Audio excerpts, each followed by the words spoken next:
Exercise 7D। उससे पहले थोड़ा क्रय मूल्य विक्रय मूल्य लाभ हानि पे बात करते हैं। तो क्रय मूल्य कहते हैं, इसको इंग्लिश में कहते हैं कॉस्ट प्राइस। कॉस्ट प्राइस कहते हैं किसको, जिस कोई भी वस्तु है उसको जिस मूल्य पे खरीदा जाता है उसको कहते हैं उसका क्रय मूल्य। जैसे कोई पेन है, कोई लीड है, उसका मूल्य जो है आप खरीदे हैं 5 रुपया में, 5 रुपया में खरीदे हैं, तो उसका जो क्रय मूल्य हुआ 5 रुपया हुआ। और इसको क्रय मूल्य को संक्षेप में शॉर्ट में CP लिखते हैं, C से कॉस्ट, P से प्राइस। तो कॉस्ट प्राइस होता है ये 5 रुपया हुआ है। जैसे पेन का कोई बुक लिए हैं, उसका मानते हैं 250 रुपया है, लिए हैं 250 रुपया में, तो ये हो गया उसका क्रय मूल्य। क्रय मूल्य समझ गए, जिस मूल्य पे आप किसी भी वस्तु को खरीदते हैं उसको कहते हैं क्रय मूल्य। और क्रय मूल्य को संक्षेप में या शॉर्ट में जो भी कहिए उसको CP लिखते हैं, C से कॉस्ट, B से प्राइस। उसके बाद होता है विक्रय मूल्य, सेलिंग प्राइस, जिस मूल्य पर कोई भी वस्तु को बेचा जाता है। जैसे यहाँ पे क्या कहेंगे, कोई बुक है, किताब है या कुछ भी है, तो उसका मूल्य है अभी 527 रुपया, इसमें बेचा गया इतना रुपया में, कोई वस्तु को बेच दिया, तो ये हो गया उसके लिए क्या हो गया, विक्रय मूल्य हो गया, सेलिंग प्राइस। और इसको विक्रय मूल्य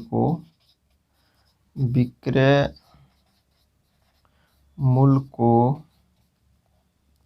संक्षेप में SP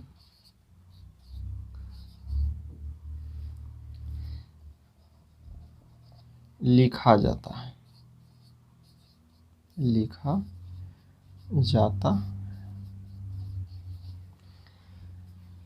सेलिंग प्राइस को SP यानी S से सेलिंग, P से प्राइस। कोई जैसे आपको कुछ भी है तो उसको आप बेचते हैं 777 रुपया में, तो ये हो गया उसका सेलिंग प्राइस, विक्रय मूल्य। तो विक्रय मूल्य जिस मूल्य पे किसी भी वस्तु का आप बेचते हैं उसको विक्रय मूल्य कहते हैं, और जिस मूल्य पे आप किसी भी वस्तु को खरीदते हैं उसको क्रय मूल्य कहते हैं। ये समझ में आ गया होगा, देख लीजिए इसको, क्रय मूल्य और विक्रय मूल्य।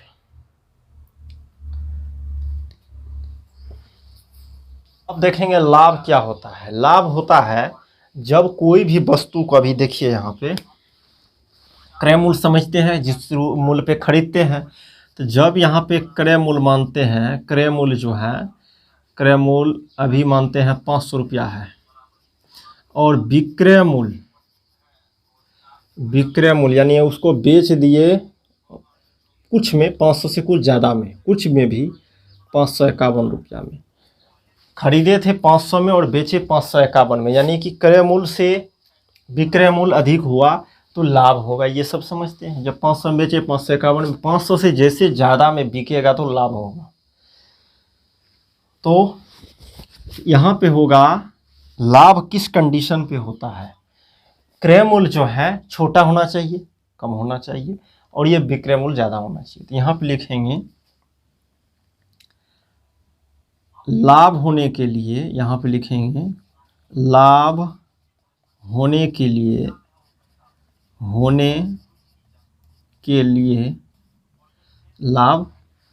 लाभ होने के लिए क्या क्या होना चाहिए, क्रय मूल्य जो है क्या होना चाहिए, छोटा होना चाहिए। किससे, विक्रय मूल्य से।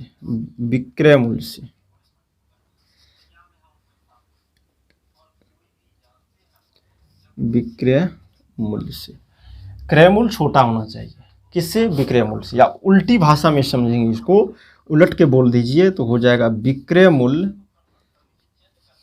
मूल्य बड़ा होना चाहिए क्रय मूल्य से, ज़्यादा होना चाहिए, बड़ा जो भी कहिए। विक्रय मूल्य बड़ा होना चाहिए किससे, क्रय मूल्य से। विक्रय मूल्य अधिक होना चाहिए किससे, क्रय मूल्य से, तभी लाभ होगा। तो लाभ का कंडीशन समझते हैं, जब विक्रय मूल्य ज़्यादा होगा तो लाभ होगा, और लाभ को यहाँ पे देखेंगे इंग्लिश में प्रॉफिट कहते हैं। जब वस्तु को, कोई भी वस्तु है, यहाँ पे देखिए किसी वस्तु का विक्रय मूल्य क्रय मूल्य से अधिक हो, क्रय मूल्य से अधिक होगा तो लाभ होगा। और किसको लाभ तो होगा, और जितना अधिक होगा उसको लाभ कहते हैं। जैसे यहाँ पे 500 में लिया था कोई वस्तु, 551 में बेचा तो लाभ तो हुआ, क्योंकि क्रय मूल्य छोटा है और विक्रय मूल्य बड़ा है, अधिक है जो गई है। तो यहाँ पे कितना ज़्यादा है, तो विक्रय मूल्य से क्रय मूल्य को घटाइए तो 51 रुपये हुआ, 51 रुपये ज़्यादा बिका तो 51 रुपये जो हुआ वो हो गया क्या, लाभ।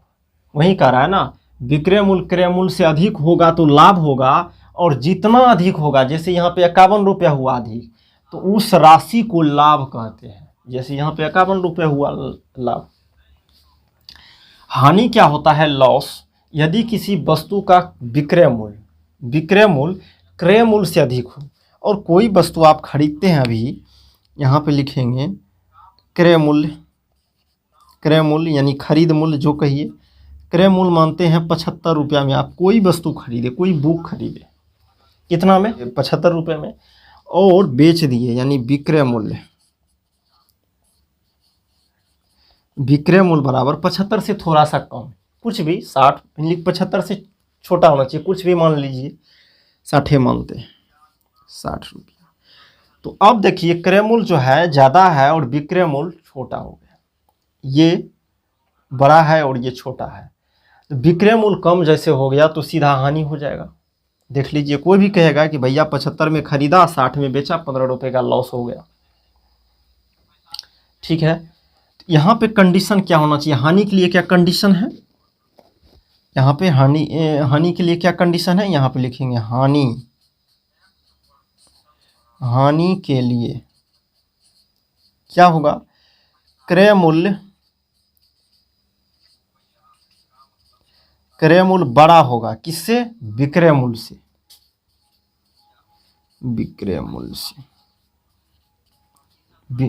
क्रय मूल्य क्या होगा, विक्रय मूल्य से बड़ा होगा, तभी हानि होगा। समझ में आ रहा है। जैसे आप कोई वस्तु को क्रय मूल्य, कोई वस्तु का क्रय मूल्य है, मानते हैं यहाँ पे 100 रुपया में आप खरीद लिए, और विक्रय मूल्य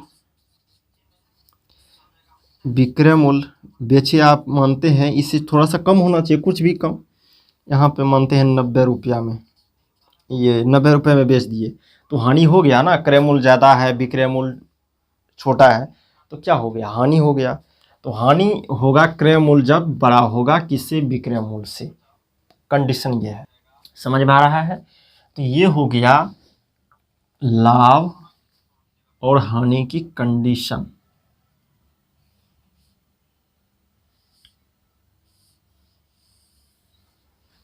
ठीक, तो लाभ कब होगा, जब विक्रय मूल्य अधिक होगा क्रय मूल्य से। हानि कब होगा, जब विक्रय मूल्य कम होगा, क्या है, क्रय मूल्य से।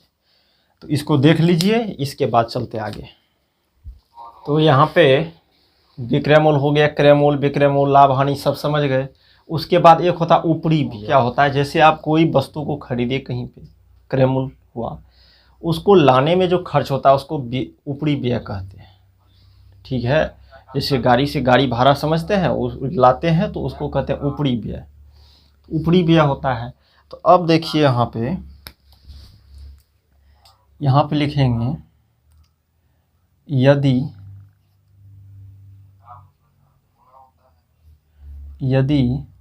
विक्रय मूल्य बड़ा हो जाए क्रय मूल्य से, विक्रय मूल्य बड़ा हो जाए क्रय मूल्य से, या क्रय मूल्य छोटा हो जाए विक्रय मूल्य से, एक ही बात हुआ, तो क्या हो जाएगा, लाभ होगा। तब लिखेंगे यहाँ पे हो जाएगा पक्की लाभ। तो लाभ बराबर हो जाएगा विक्रय मूल्य, लाभ बराबर क्या हो जाएगा, विक्रय मूल्य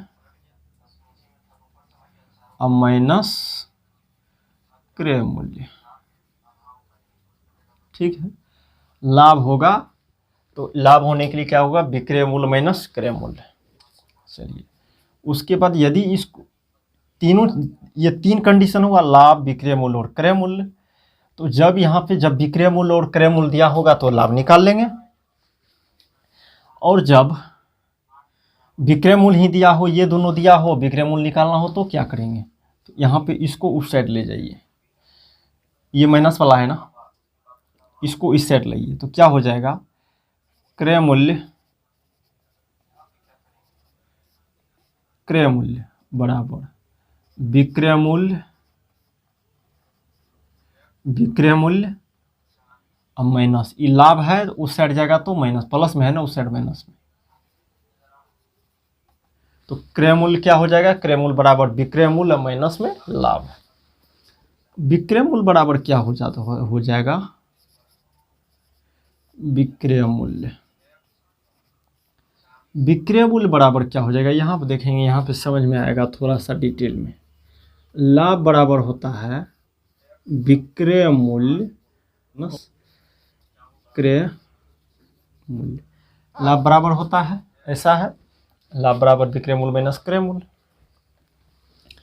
अब देखिए यहाँ पे ये माइनस में है, इस साइड आएगा तो प्लस में, तो हो जाएगा लाभ जोड़ क्रय मूल्य बराबर विक्रय मूल्य, ये माइनस में है, इस साइड आएगा तो प्लस में, ये विक्रय मूल्य बराबर क्रय मूल्य प्लस लाभ, तो विक्रय मूल्य बराबर क्या हो जाएगा, क्रय मूल्य प्लस लाभ, या लाभ प्लस क्रय मूल्य जो कहिए, तो यहाँ पे लिखेंगे क्रय मूल्य जोड़ लाभ, तो ये तीनों निकल गया।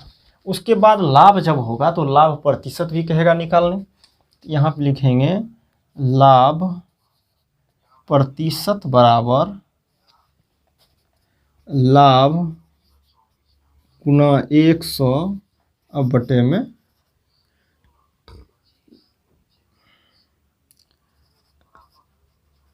क्रय मूल्य। कंडीशन हुआ लाभ सभी, ये लाभ निकालिए, ये लाभ प्रतिशत हुआ, ये क्रय मूल्य हुआ, ये विक्रय मूल्य हुआ, कोई भी दो दिया रहेगा, तीसरा को आप आराम से निकाल सकते हैं। और जब इतना भी याद नहीं रहेगा ना, तो दो ठो को याद करना है, ये तो याद रखना पड़ेगा और ये याद रखना पड़ेगा, ये दोनों तो इसी से बना है, इसी से ये दोनों बना है, ये दोनों वैसे याद रखना है, सभी को याद रखना है। 1 2 3 4 हुआ। यहाँ पे यदि क्रय मूल्य बड़ा हो जाए विक्रय मूल्य से, यदि क्रय मूल्य बड़ा हो जाए विक्रय मूल्य से, या इसी को विक्रय मूल्य छोटा हो जाए क्रय मूल्य से, समझते हैं, तो होगा क्या, हानि, तो हानि होगा, तो हानि बराबर क्या होता देखिए, हानि बराबर हो जाएगा क्रय मूल्य माइनस विक्रय मूल्य। आप कहेंगे कैसे, कोई वस्तु को खरीदे आप 10 रुपया में, ठीक है, और बेच दिए 7 रुपया में, ये हो गया इसका विक्रय, ये खरीदे हैं 10 रुपया में, तो ये हो गया क्रय मूल्य, और 7 रुपया ये हो गया क्या, उसका विक्रय मूल्य। तो हानि हुआ या नहीं हुआ, हानि होगा, तो हानि कैसे निकलेगा, 3 रुपया, कहाँ से निकलेगा, तो क्रय मूल्य से ही विक्रय मूल्य को माइनस करना होगा। अब थोड़ा इधर उधर कर लीजिए, मूल तो यही है, इनको इस साइड लाइए, तो बच गया यहाँ क्रय मूल्य, तो यहाँ पे लिखेंगे क्रय मूल्य बराबर विक्रय मूल्य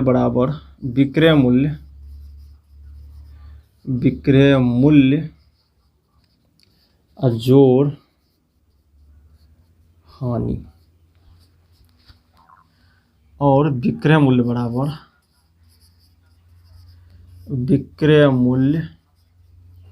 विक्रय मूल्य उधर छोड़ दे, ये इस साइड लाएंगे, इसको उस साइड ले जाएंगे, तो क्या होगा, क्रय मूल्य माइनस हानि,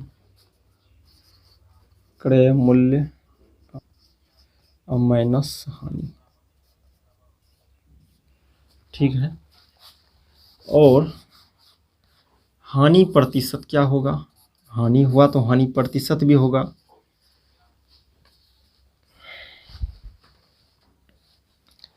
चलिए, हानि गुना 100 बटे क्रय मूल्य, ये होता है हानि बराबर हानि गुना 100 बटे क्रय मूल्य, और लाभ प्रतिशत बराबर लाभ गुना 100 बटे क्रय मूल्य। ठीक है, तो इसको याद रखना है। इनको अलग लिखेंगे, इसको अलग लिखेंगे, ऊपर नीचे ही लिखिए, थोड़ा एक लाइन छोड़ के थोड़ा सा हट के लिखेंगे।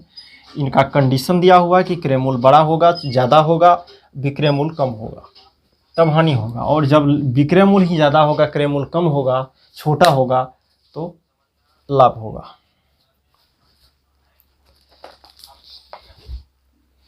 जो हम लिखे थे इसके सामने, यानी लाभ वाला जो कंडीशन था, विक्रय मूल्य ज़्यादा था, उसके सामने इसको लिखिएगा, और जो हानि वाला कंडीशन था उसके सामने इसको लिखिएगा।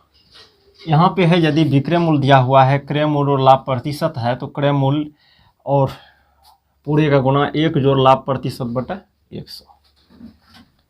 और ये देख लीजिए, क्रय मूल्य बराबर 100 गुना विक्रय मूल्य 100 जोड़ लाभ प्रतिशत। और ये हानि होगा तो ऐसा,